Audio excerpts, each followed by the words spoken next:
Capítulo 2 Das penas e gozos futuros.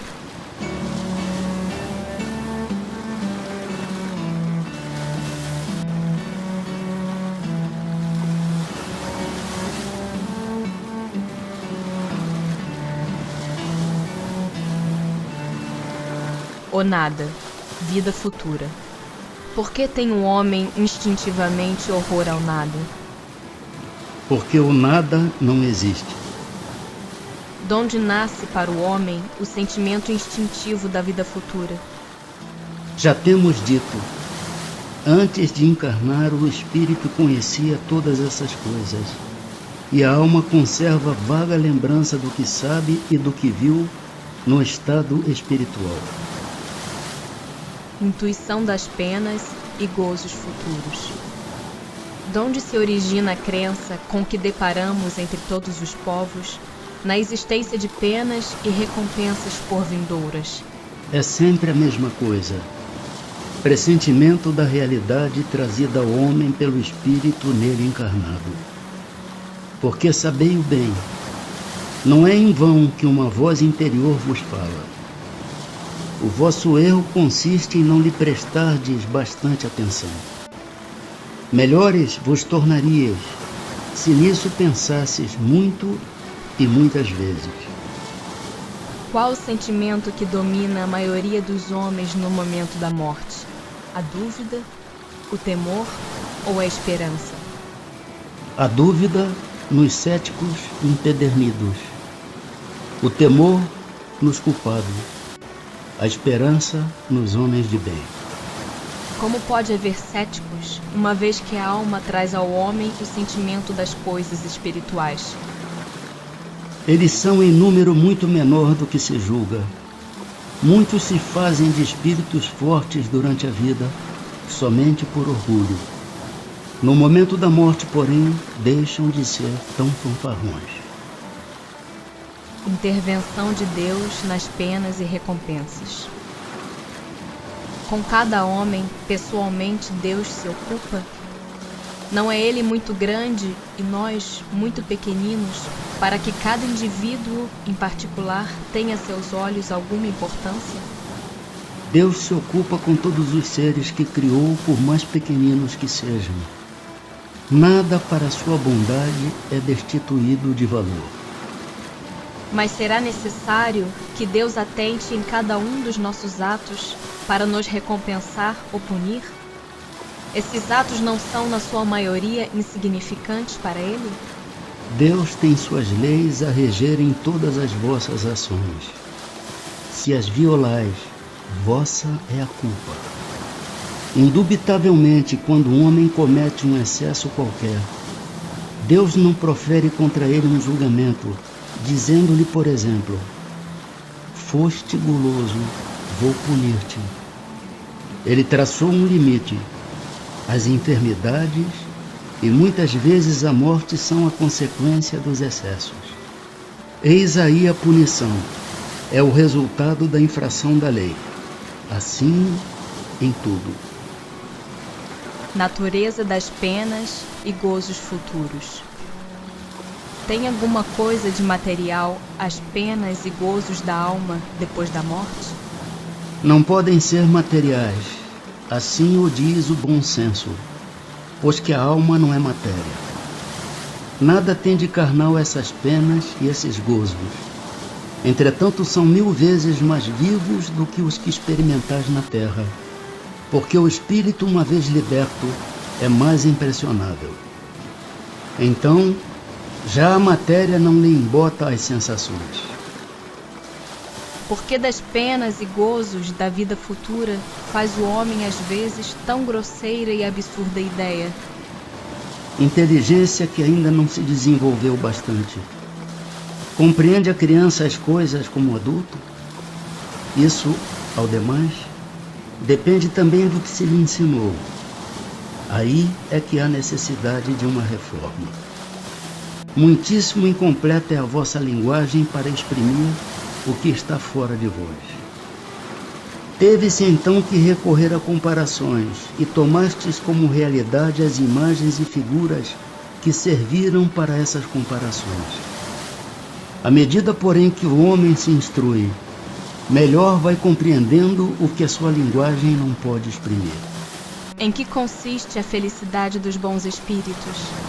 Em conhecerem todas as coisas, em não sentirem ódio, nem ciúme, nem inveja, nem ambição, nem qualquer das paixões que ocasionam a desgraça dos homens. O amor que os une lhes é fonte de suprema felicidade. Não experimentam as necessidades, nem os sofrimentos, nem as angústias da vida material. São felizes pelo bem que fazem. Contudo, a felicidade dos espíritos é proporcional à elevação de cada um. Somente os puros espíritos gozam, é exato, da felicidade suprema, mas nem todos os outros são infelizes. Entre os maus e os perfeitos, há uma infinidade de graus em que os gozos são relativos ao estado moral. Os que já estão bastante adiantados compreendem a ventura dos que os precederam e aspiram a alcançá-la. Mas esta aspiração lhes constitui uma causa de emulação, não de ciúme. Sabem que deles depende o consegui-la, e para a conseguirem trabalham, porém com a calma da consciência tranquila e ditosos se consideram, por não terem que sofrer o que sofrem os maus. Citais, entre as condições da felicidade dos bons espíritos, a ausência das necessidades materiais. Mas a satisfação dessas necessidades não representa para o homem uma fonte de gozos? Sim, gozo do animal. Quando não podes satisfazer a essas necessidades, passas por uma tortura. Que se deve entender quando é dito que os espíritos puros se acham reunidos no seio de Deus e ocupados em lhe entoar louvores. É uma alegoria indicativa da inteligência que eles têm das perfeições de Deus, porque o veem e compreendem, mas que, como muitas outras, não se deve tomar ao pé da letra. Tudo em a natureza, desde o grão de areia, canta, isto é, proclama o poder, a sabedoria e a bondade de Deus. Não creias, todavia, que os espíritos bem-aventurados estejam em contemplação por toda a eternidade. Seria uma bem-aventurança estúpida e monótona. Fora, além disso, a felicidade do egoísta, porquanto a existência deles seria uma inutilidade sem termo. Estão isentos das tribulações da vida corpórea. Já é um gozo. Depois, como dissemos, conhecem e sabem todas as coisas. Dão útil emprego à inteligência que adquiriram, auxiliando os progressos dos outros espíritos. Essa a sua ocupação, que ao mesmo tempo é um gozo. Em que consistem os sofrimentos dos espíritos inferiores? São tão variados como as causas que os determinam e proporcionados ao grau de inferioridade, como os gozos o são ao de superioridade.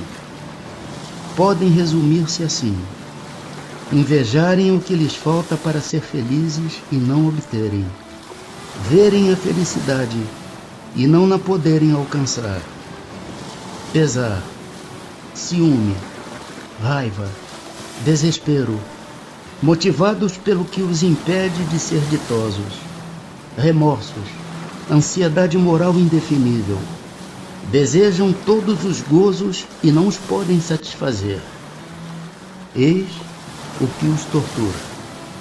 É sempre boa a influência que os espíritos exercem uns sobre os outros? Sempre boa, está claro, da parte dos bons espíritos. Os espíritos perversos, esses procuram desviar da senda do bem e do arrependimento os que lhes parecem susceptíveis de se deixarem levar e que são, muitas vezes, os que eles mesmos arrastaram ao mal durante a vida terrena. Assim, a morte não nos livra da tentação? Não, mas a ação dos maus espíritos é sempre menor sobre os outros espíritos do que sobre os homens, porque lhes falta o auxílio das paixões materiais. Como procedem os maus espíritos para tentar os outros espíritos, não podendo jogar com as paixões? As paixões não existem materialmente, mas existem no pensamento dos espíritos atrasados. Os maus dão pasto a esses pensamentos, conduzindo suas vítimas aos lugares onde possa lhes oferecer o espetáculo daquelas paixões e de tudo o que as possa excitar. Mas de que servem essas paixões se já não têm objeto real? Nisso precisamente é que lhes está o suplício. O avarento vê ouro que não lhe é dado possuir. O devasso, orgias em que não pode tomar parte. O orgulhoso, honras que lhe causam inveja e de que não pode gozar. Quais os sofrimentos maiores a que os espíritos maus se veem sujeitos? Não há descrição possível das torturas morais que constituem a punição de certos crimes. Mesmo o que as sofre teria dificuldade em vos dar delas uma ideia. Indubitavelmente, porém, a mais horrível consiste em pensarem que estão condenados sem remissão. Donde procede a doutrina do fogo eterno? Imagem, semelhante a tantas outras tomada como realidade. Mas o temor desse fogo não produzirá bom resultado? Vede se serve de freio, mesmo entre os que o ensinam. Se ensinardes coisas que mais tarde a razão venha a repelir, causareis uma impressão que não será duradoura nem salutar. Os espíritos inferiores compreendem a felicidade do justo? Sim. E isso lhes é um suplício, porque compreendem que estão dela privados por sua culpa. Daí resulta que o espírito liberto da matéria aspira à nova vida corporal, pois que cada existência, se for bem empregada, abrevia um tanto a duração desse suplício. É então que procede a escolha das provas por meio das quais possa expiar suas faltas.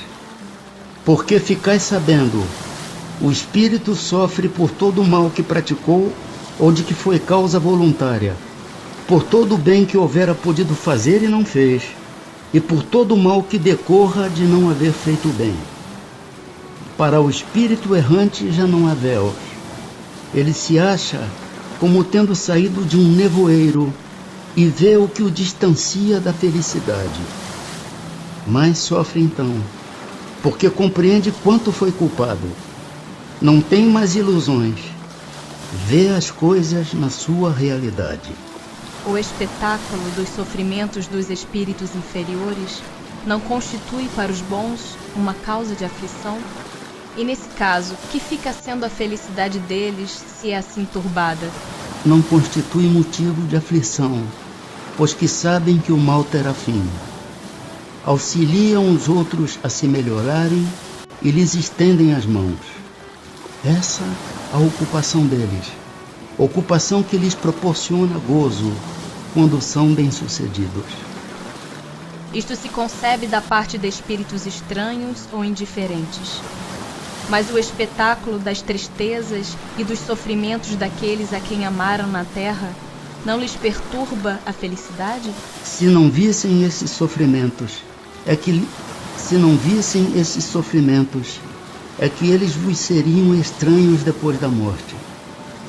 Ora, a religião vos diz que as almas vos veem, mas eles consideram de outro ponto de vista os vossos sofrimentos. Sabem que estes são úteis ao vosso progresso, se os suportardes com resignação. Afligem-se, portanto, muito mais com a falta de ânimo que vos retarda, do que com os sofrimentos considerados em si mesmos, todos passageiros. Não podendo os espíritos ocultar reciprocamente seus pensamentos, e sendo conhecidos todos os atos da vida, dever-se-á deduzir que o culpado está perpetuamente em presença de sua vítima? Não pode ser de outro modo. Assim diz o bom senso. Serão um castigo para o culpado essa divulgação de todos os nossos atos reprováveis e a presença constante dos que deles foram vítimas? Maior do que se pensa, mas tão somente até que o culpado tenha expiado suas faltas, quer como espírito, quer como homem, em novas existências corpóreas. A lembrança das faltas que a alma, quando imperfeita, tenha cometido, não lhe turba a felicidade, mesmo depois de se haver purificado? Não, porque resgatou suas faltas e saiu vitoriosa das provas a que se submetera para esse fim. Não serão para a alma causa de penosa apreensão que lhe altera a felicidade as provas porque ainda tenha de passar para acabar a sua purificação? Para a alma ainda maculada são.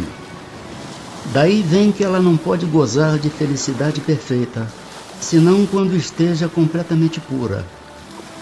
Para aquela, porém, que já se elevou, nada tem de penoso pensar nas provas que ainda haja de sofrer. O laço de simpatia que une os espíritos da mesma ordem constitui para eles uma fonte de felicidade? Os espíritos entre os quais há recíproca simpatia para o bem encontram na sua união um dos maiores gozos, visto que não receiam vê-la turbada pelo egoísmo. Formam no mundo inteiramente espiritual famílias pela identidade de sentimentos, consistindo nisto a felicidade espiritual, do mesmo modo que no vosso mundo vos grupais em categorias e experimentais certo prazer quando vos achais reunidos. Na afeição pura e sincera que cada um vota aos outros, e de que é por sua vez objeto, tem eles um manancial de felicidade, porquanto lá não há falsos amigos, nem hipócritas. Com relação ao estado futuro do espírito, haverá diferença entre um que em vida teme a morte e outro que a encara com indiferença e mesmo com alegria? Muito grande pode ser a diferença. Entretanto, apaga-se com frequência em face das causas determinantes desse temor ou desse desejo. Quer a tema, quer a deseje, pode o homem ser propelido por sentimentos muito diversos, e são estes sentimentos que influem no estado do espírito. É evidente, por exemplo, que naquele que deseja a morte, unicamente porque vê na morte o termo de suas tribulações, há uma espécie de queixa contra a providência e contra as provas que lhe cumpre suportar. Será necessário que professemos o espiritismo e creiamos nas manifestações espíritas para termos assegurado a nossa sorte na vida futura?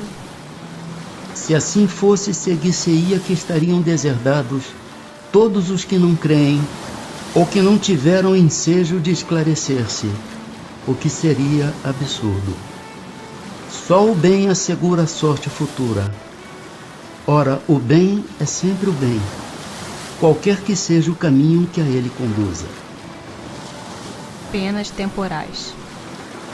Não experimenta sofrimentos materiais o espírito que expia suas faltas em nova existência?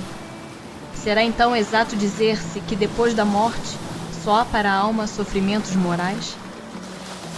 É bem verdade que quando a alma está reencarnada, as tribulações da vida são-lhe um sofrimento, mas só o corpo sofre materialmente. Falando de alguém que morreu, costumais dizer que deixou de sofrer. Nem sempre isto exprime a realidade. Como espírito está isento de dores físicas, porém tais sejam as faltas que tenha cometido, pode estar sujeito a dores morais mais agudas e pode vir a ser ainda mais desgraçado em nova existência. O mal rico terá que pedir esmola e se verá a braços com todas as privações oriundas da miséria. O orgulhoso com todas as humilhações. O que abusa de sua autoridade e trata com desprezo e dureza os seus subordinados, se verá forçado a obedecer a um superior mais ríspido do que ele o foi. Todas as penas e tribulações da vida são expiação das faltas de outra existência, quando não a consequência das faltas da vida atual.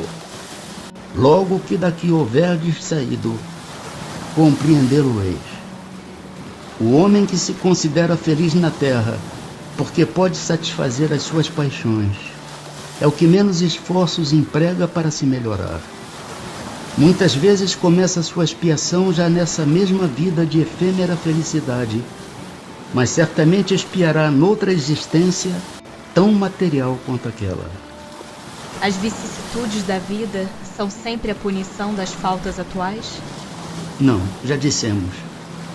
São provas impostas por Deus ou que vós mesmos escolhestes como espíritos antes de encarnardes para expiação das faltas cometidas em outra existência, porque jamais fica impune a infração das leis de Deus e, sobretudo, da lei de justiça. Se não for punida nesta existência, há de sê-lo necessariamente noutra. Eis porque um que vos parece justo, muitas vezes sofre. É a punição do seu passado. Constitui recompensa a reencarnação da alma em um mundo menos grosseiro? É a consequência de sua depuração, porquanto à medida que se vão depurando, os espíritos passam a encarnar em mundos cada vez mais perfeitos, até que se tenham despojado totalmente da matéria e lavado de todas as impurezas, para eternamente gozarem da felicidade dos espíritos puros no seio de Deus. Pode o espírito que progrediu em sua existência terrena reencarnar alguma vez no mesmo mundo? Sim, desde que não tenha logrado concluir a sua missão, pode ele próprio pedir lhe seja dado completá-la em nova existência. Mas então já não está sujeito a uma expiação. Que sucede ao homem que, não fazendo mal, também nada faz para libertar-se da influência da matéria? Pois que nenhum passo dá para a perfeição, tem que recomeçar uma existência de natureza idêntica à precedente. Fica estacionário, podendo assim prolongar os sofrimentos da expiação. Há pessoas cuja vida se escoa em perfeita calma.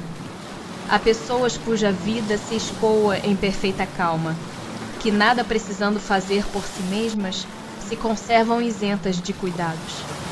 Provará essa existência ditosa que elas nada têm que expiar de existência anterior? Conheces muitas dessas pessoas? Enganas-te se pensas que as há em grande número. Não raro, a calma é apenas aparente. Talvez elas tenham escolhido tal existência, mas quando a deixam, percebem que não lhes serviu para progredirem. Então, como preguiçoso, lamentam o tempo perdido. Sabei que o espírito não pode adquirir conhecimentos e elevar-se senão exercendo a sua atividade. Se adormece na indolência, não se adianta. Assemelha-se a um que, segundo os vossos usos, precisa trabalhar e que vai passear ou deitar-se com a intenção de nada fazer. Sabei também que cada um terá que dar contas da inutilidade voluntária da sua existência, inutilidade sempre fatal à felicidade futura.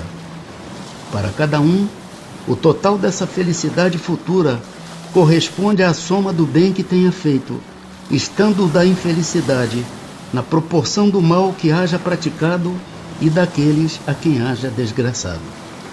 Pessoas há que, se bem não sejam positivamente mais, tornam infelizes pelos seus caracteres todos os que as cercam. Que consequências lhes advirão disso? Inquestionavelmente essas pessoas não são boas. Expiarão suas faltas, tendo sempre diante da vista aqueles a quem infelicitaram, valendo-lhes isso por uma exprobação. Depois, noutra existência, sofrerão o que fizeram sofrer. Expiação e arrependimento. O arrependimento se dá no estado corporal ou no estado espiritual?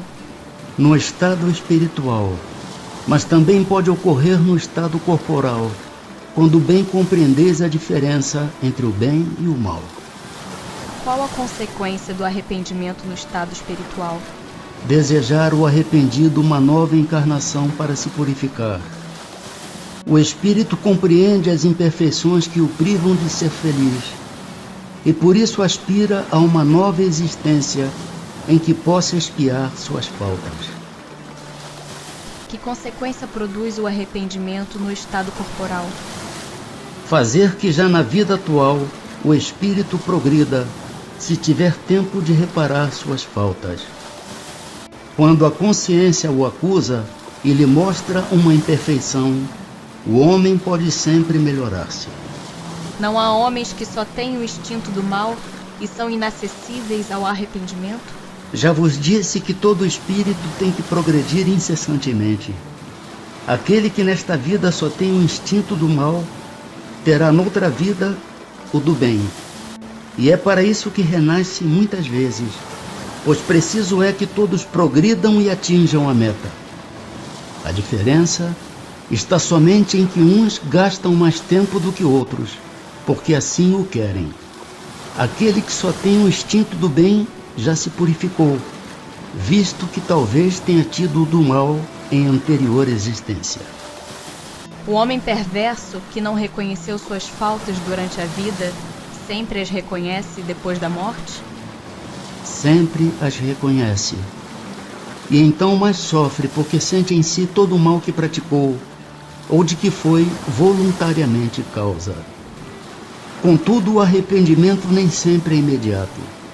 Há espíritos que se obstinam em permanecer no mau caminho, não obstante os sofrimentos por que passam. Porém, cedo ou tarde, reconhecerão errada a senda que tomaram e o arrependimento virá. Para esclarecê-los, trabalham os bons espíritos, e também vós podeis trabalhar. Haverá espíritos que, sem serem maus, se conservem indiferentes à sua sorte? Há espíritos que de coisa alguma útil se ocupam. Estão na expectativa, mas nesse caso sofrem proporcionalmente. Devendo em tudo haver progresso, neles o progresso se manifesta pela dor. Não desejam esses espíritos abreviar seus sofrimentos? Desejam-no sem dúvida, mas falta-lhes energia bastante para quererem o que os pode aliviar. Quantos indivíduos se contam entre vós que preferem morrer de miséria a trabalhar? Pois que os espíritos veem o mal que lhes resulta de suas imperfeições, como se explica que haja os que agravam suas situações e prolongam o estado de inferioridade em que se encontram, fazendo o mal como espíritos, afastando do bom caminho os homens? Assim procedem os de tardio arrependimento.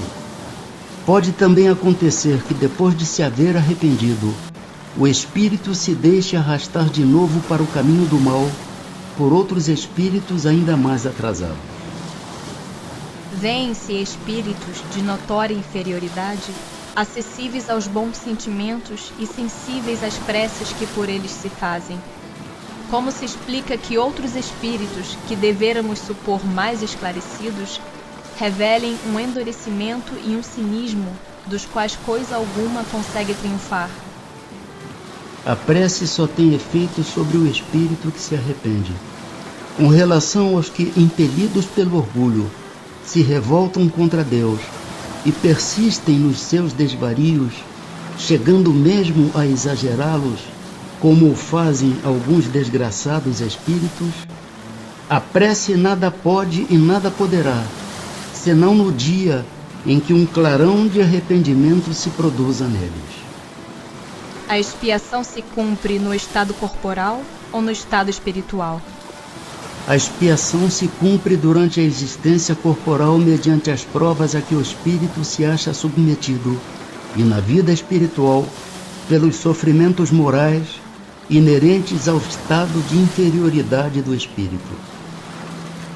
Basta o arrependimento durante a vida para que as faltas do espírito se apaguem e ele ache graça diante de Deus?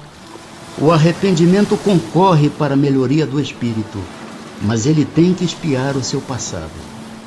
Se diante disto um criminoso dissesse que, cumprindo-lhe em todo caso expiar o seu passado, nenhuma necessidade tem de se arrepender, que é o que daí lhe resultaria? Tornar-se mais longa e mais penosa a sua expiação, desde que ele se torne obstinado no mal. Já desde esta vida, poderemos ir resgatando as nossas faltas? Sim, reparando-as. Mas não creais que possais resgatá-las mediante algumas privações pueris ou distribuindo em esmolas o que possuirdes depois que morrerdes, quando de nada mais precisais. Deus não dá valor a um arrependimento estéril, sempre fácil, e que custa apenas o esforço de bater no peito. A perda de um dedo mínimo, quando se esteja prestando um serviço, apaga mais faltas do que o suplício da carne suportado durante anos com um objetivo exclusivamente pessoal. Só por meio do bem se repara o mal, e a reparação nenhum mérito apresenta, se não atinge o homem nem no seu orgulho, nem nos seus interesses materiais. De que serve para a sua justificação que restitua depois de morrer os bens mal adquiridos, quando se lhe tornaram inúteis e deles tirou todo o proveito? De que lhe serve privar-se de alguns gozos fúteis, de algumas superfluidades, se permanece integral o dano que causou a outrem?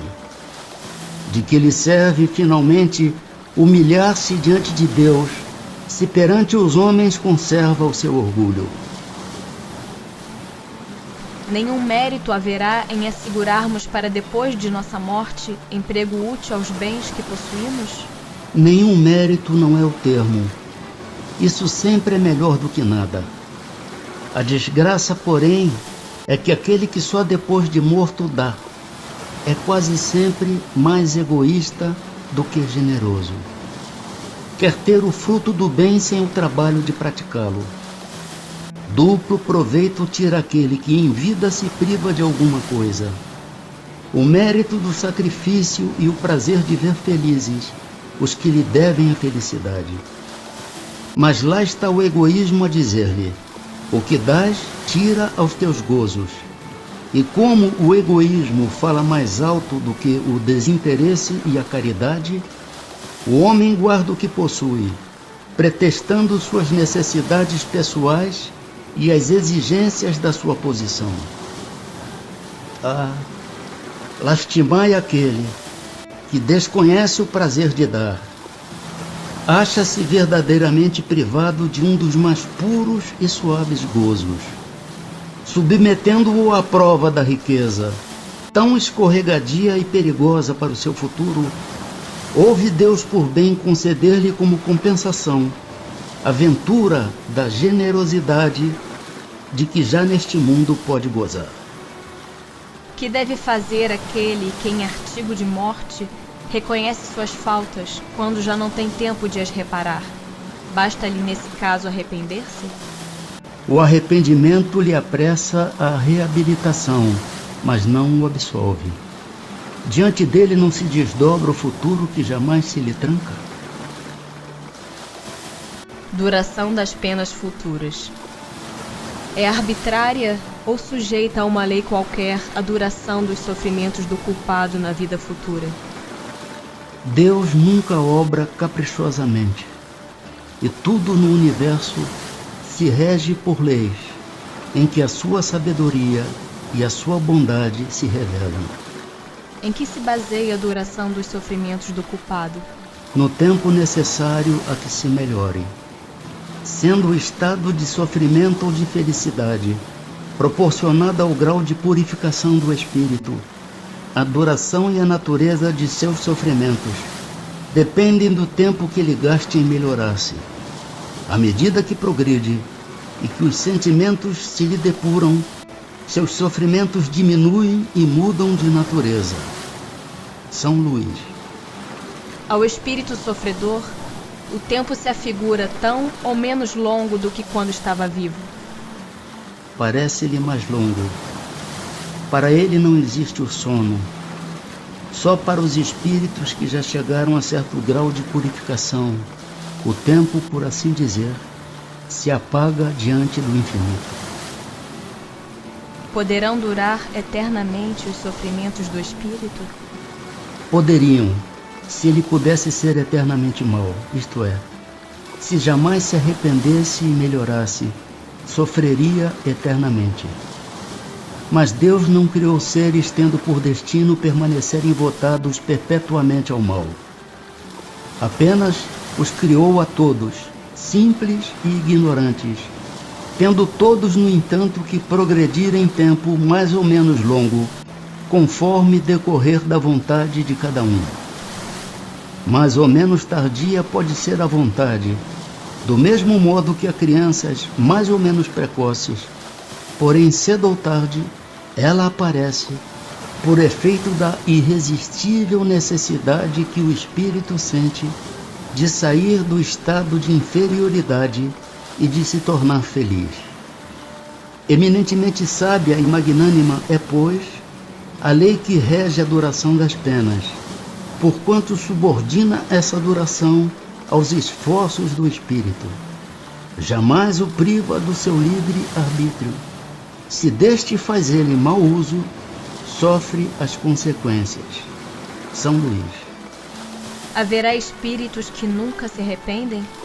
Há os de arrependimento muito tardio, porém pretender-se que nunca se melhorarão, fora negar a lei do progresso e dizer que a criança não pode tornar-se homem. São Luís. Depende sempre da vontade do espírito a duração das penas? Algumas não haverá que lhes sejam impostas por tempo determinado? Sim, ao espírito podem ser impostas penas por determinado tempo.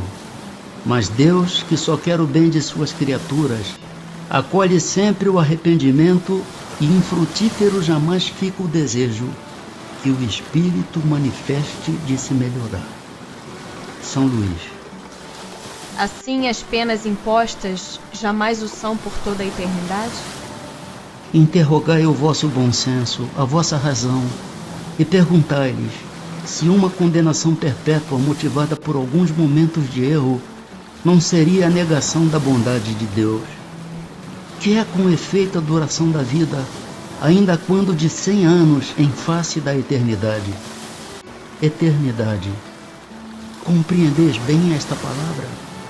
Sofrimentos, torturas sem fim, sem esperanças, por causa de algumas faltas. O vosso juízo não repele semelhante ideia? Que os antigos tenham considerado o Senhor do Universo um Deus terrível, cioso e vingativo, concebe-se. Na ignorância em que se achavam, atribuíam a divindade às paixões dos homens. Esse, todavia, não é o Deus dos cristãos, que classifica como virtudes primordiais o amor, a caridade, a misericórdia, o esquecimento das ofensas. Poderia ele carecer das qualidades cuja posse prescreve como um dever às suas criaturas? Não haverá contradição em se lhe atribuir a bondade infinita e a vingança também infinita? Dizes que, acima de tudo, ele é justo e que o homem não lhe compreende a justiça. Mas a justiça não exclui a bondade, e ele não seria bom se condenasse a eternas e horríveis penas a maioria das suas criaturas. Teria o direito de fazer da justiça uma obrigação para seus filhos, se lhes não desse meio de compreendê-la? Aliás, no fazer que a duração das penas dependa dos esforços do culpado, não está toda a sublimidade da justiça unida à bondade? Aí é que se encontra a verdade desta sentença: a cada um segundo as suas obras. Santo Agostinho. Aplicai-vos por todos os meios ao vosso alcance em combater, em aniquilar a ideia da eternidade das penas, ideia blasfematória da justiça e da bondade de Deus, germe fecundo da incredulidade, do materialismo e da indiferença que invadiram as massas humanas desde que as inteligências começaram a desenvolver-se. O espírito, prestes a esclarecer-se, ou mesmo apenas desbastado, logo lhe aprendeu a monstruosa injustiça. Sua razão a repele, e então raro é que não englobe no mesmo repúdio a pena que o revolta e o Deus a quem a atribui. Daí os males sem conta que hão desabado sobre vós, e aos quais vimos trazer remédio. Tanto mais fácil será a tarefa que vos apontamos, quanto é certo que todas as autoridades em que se apoiam os defensores de tal crença evitaram todas pronunciar-se formalmente a respeito. Nem os concílios, nem os pais da Igreja resolveram essa grave questão. Muito embora, segundo os evangelistas, e tomadas ao pé da letra as palavras emblemáticas do Cristo, ele tenha ameaçado os culpados com um fogo que se não extingue, com um fogo eterno, absolutamente nada se encontra nas suas palavras, capaz de provar que os haja condenado eternamente. Pobres ovelhas desgarradas, aprendei a ver aproximar-se de vós o bom pastor, que longe de vos banir para todo sempre de sua presença, vem pessoalmente ao vosso encontro para vos reconduzir ao aprisco. Filhos pródigos, deixai o vosso voluntário exílio, encaminhai vossos passos para a morada paterna. O Pai vos estende os braços e está sempre pronto a festejar o vosso regresso ao seio da família. Lamennais. Guerras de palavras. Ainda não basta o sangue que tendes feito correr. Será ainda preciso que se reacendam as fogueiras? Discutem sobre palavras, eternidade das penas, eternidade dos castigos. Ignorais então que o que hoje entendeis por eternidade não é o que os antigos entendiam e designavam por esse termo? Consulte o teólogo as fontes, e lá descobrirá, como todos vós, que o texto hebreu não atribuía esta significação ao vocábulo que os gregos, os latinos e os modernos traduziram por penas sem fim, irremissíveis. Eternidade dos castigos corresponde à eternidade do mal. Sim, enquanto existir o mal entre os homens, os castigos subsistirão. Importa que os textos sagrados se interpretem no sentido relativo. A eternidade das penas é, pois, relativa e não absoluta. Chegue o dia em que todos os homens, pelo arrependimento, se revistam da túnica da inocência, e desde esse dia deixará de haver gemidos e ranger de dentes. Limitada tendes, é certo, a vossa razão humana, porém, tal como a tendes, ela é uma dádiva de Deus, e com o auxílio dessa razão, nenhum homem de boa fé haverá que, de outra forma, compreenda a eternidade dos castigos. Pois que fora necessário admitir-se por eterno o mal. Somente Deus é eterno, e não poderia ter criado o mal eterno. Do contrário, forçoso seria tirar-se-lhe o mais magnífico dos seus atributos, o soberano poder, porquanto não é soberanamente poderoso aquele que cria um elemento destruidor de suas obras. Porque não é soberanamente poderoso aquele que cria um elemento destruidor de suas obras. Humanidade, não mergulhes mais os teus tristes olhares nas profundezas da terra, procurando aí os castigos. Chora, espera, espia, e refugia-te na ideia de um Deus intrinsecamente bom, absolutamente poderoso, essencialmente justo. Platão. Gravitar para a unidade divina, eis o fim da humanidade. Para atingi-lo, 3 coisas são necessárias: a justiça, o amor e a ciência.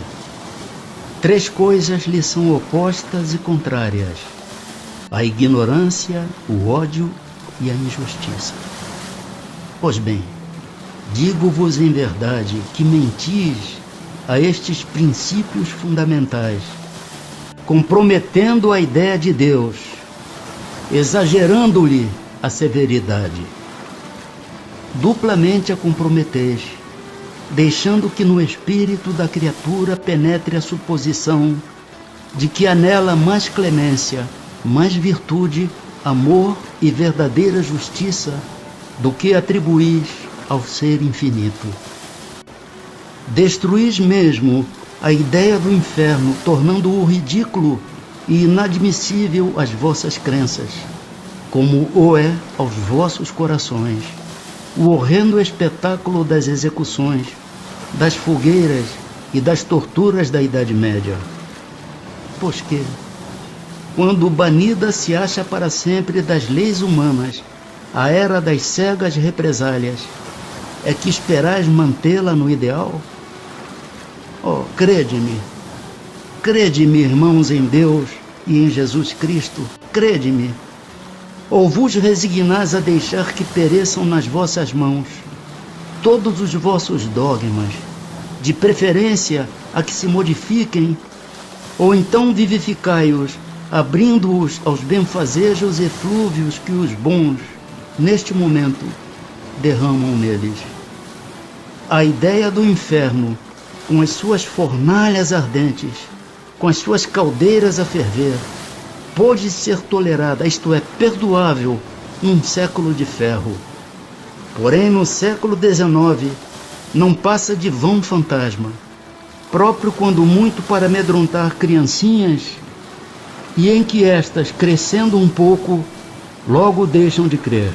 Se permanecerem nessa mitologia aterradora, engendrareis a incredulidade, mãe de toda a desorganização social. Tremo, entrevendo toda uma ordem social abalada e a ruir sobre os seus fundamentos por falta de sanção penal. Homens de fé ardente e viva, vanguardeiros do dia da luz, mãos à obra, não para manter fábulas que envelheceram e se desacreditaram, mas para reavivar, revivificar a verdadeira sanção penal sob formas condizentes com os vossos costumes, os vossos sentimentos e as luzes da vossa época. Quem é com efeito o culpado? É aquele que por um desvio, por um falso movimento da alma, se afasta do objetivo da criação, que consiste no culto harmonioso do belo, do bem, idealizados pelo arquétipo humano, pelo homem-Deus, por Jesus Cristo. Que é o castigo?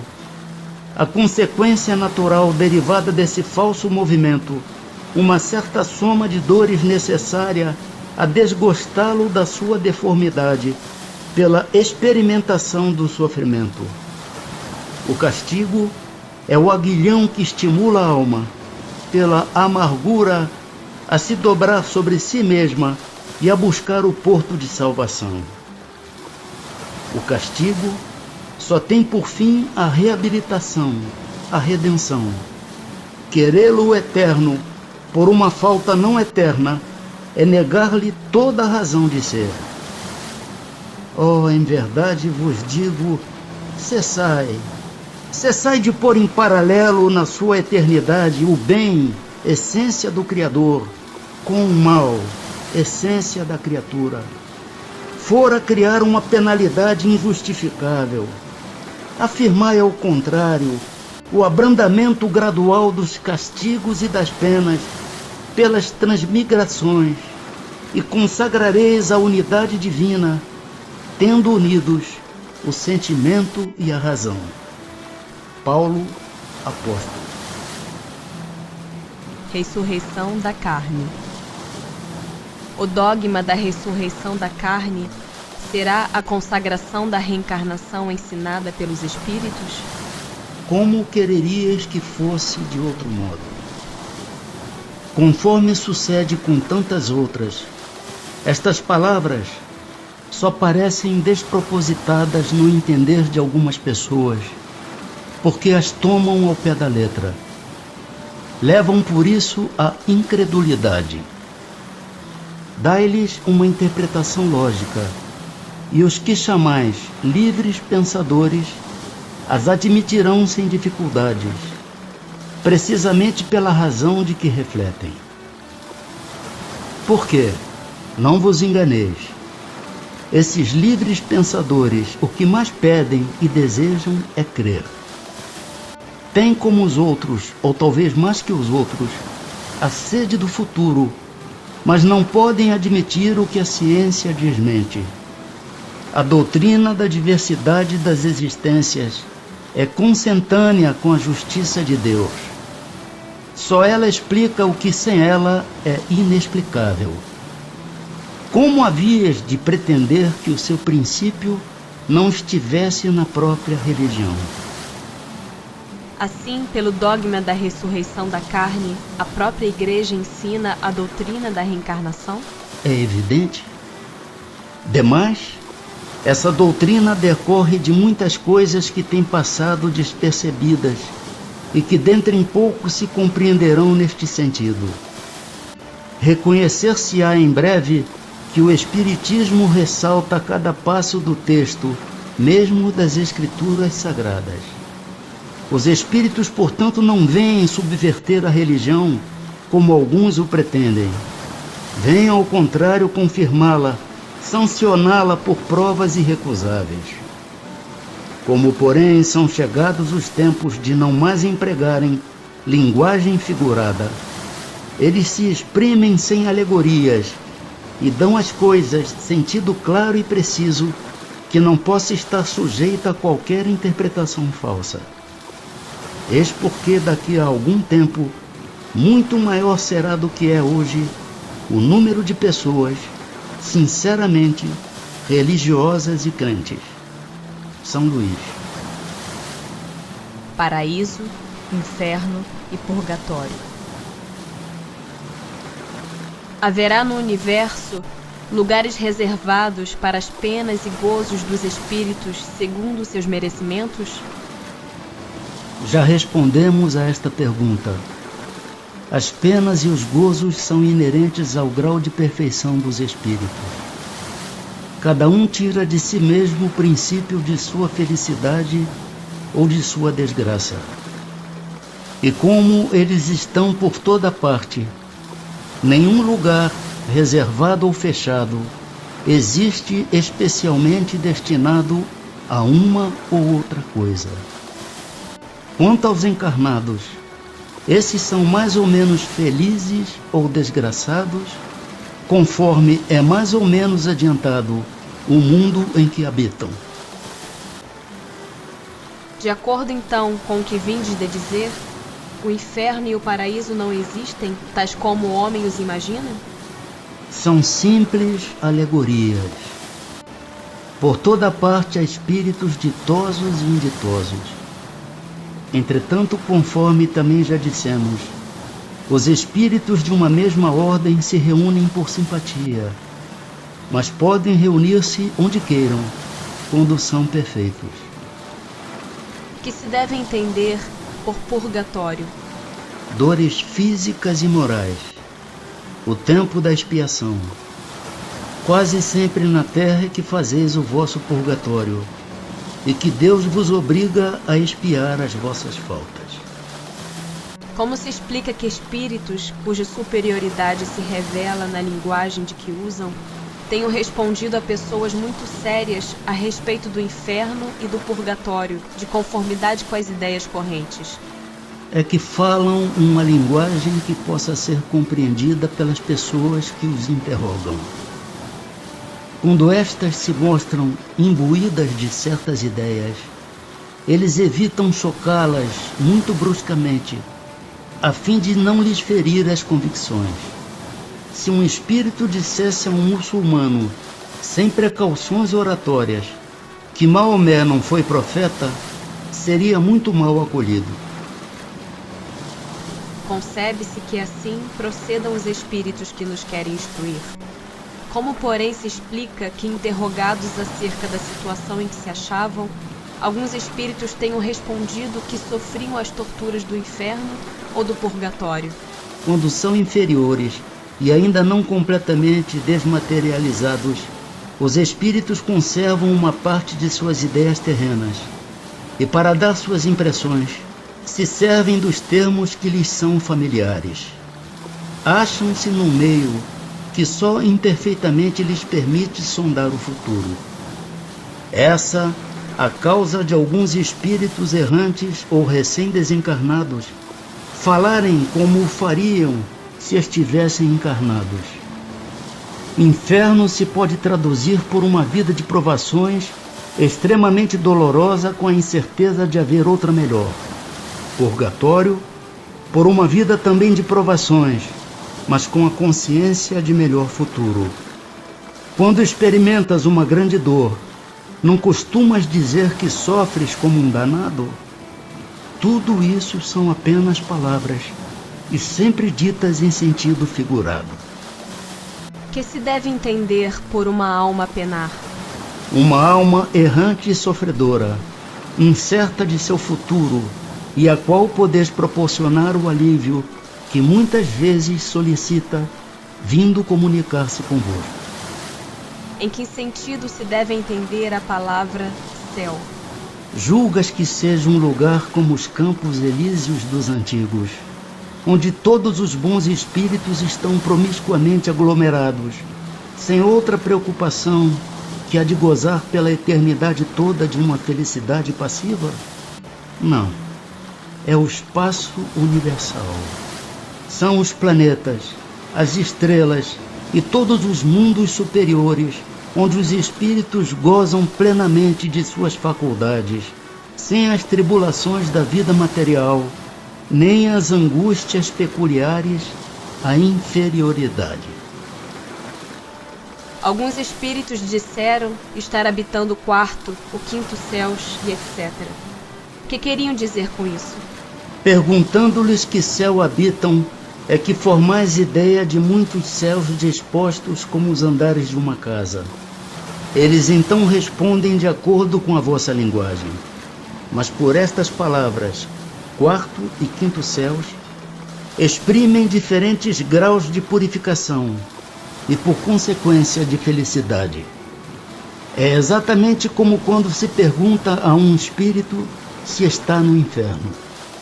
Se for desgraçado, dirá: sim, porque para ele, inferno é sinônimo de sofrimento. Sabe, porém, muito bem que não é uma fornalha. Um pagão diria estar no Tártaro.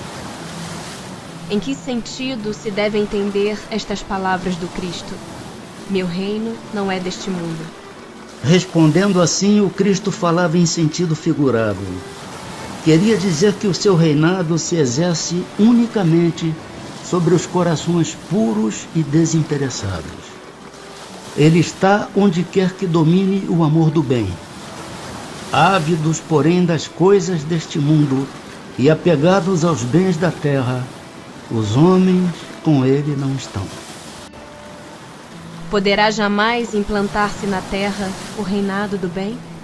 O bem reinará na terra quando entre os espíritos que a vêm habitar, os bons predominarem, porque então farão que aí reinem o amor e a justiça, fonte do bem e da felicidade. Por meio do progresso moral e praticando as leis de Deus, é que o homem atrairá para a terra os bons espíritos e dela afastará os maus. Estes, porém, não a deixarão, senão quando daí estejam banidos o orgulho e o egoísmo. Predita foi a transformação da humanidade, e vos avizinhais do momento em que se dará. Momento cuja chegada apressam todos os homens que auxiliam o progresso. Esta transformação se verificará por meio da encarnação de espíritos melhores, que constituirão na Terra uma geração nova. Então, os espíritos dos maus, que a morte vai ceifando dia a dia, e todos os que tentem deter a marcha das coisas, serão daí excluídos, pois que viriam a estar deslocados entre os homens de bem, cuja felicidade perturbariam. Irão para mundos novos, menos adiantados, desempenhar missões penosas, trabalhando pelo seu próprio adiantamento, ao mesmo tempo que trabalharão pelo desenvolvimento de seus irmãos ainda mais atrasados. Neste banimento de espíritos da terra transformada, não percebeis a sublime alegoria do paraíso perdido e na vinda do homem para a terra em semelhantes condições, trazendo em si o germen de suas paixões e os vestígios da sua inferioridade primitiva? Não descobris a não menos sublime alegoria do pecado original? Considerado deste ponto de vista, o pecado original se prende à natureza ainda imperfeita do homem, que assim só é responsável por si mesmo, pelas suas próprias faltas e não pelas faltas de seus pais. Todos vós, homens de fé e de boa vontade, trabalhai, portanto, com ânimo e zelo na grande obra da regeneração, que colhereis pelo cêntuplo o grão que houverdes semeado. Ai dos que fecham os olhos à luz, preparam para si mesmos longos séculos de trevas e decepções.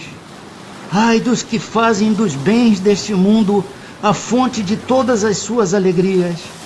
Terão que sofrer privações muito mais numerosas do que os gozos de que desfrutaram. Ai, sobretudo, dos egoístas, não acharão quem os ajude a carregar o fardo de suas misérias. São Luís, paz em Cristo.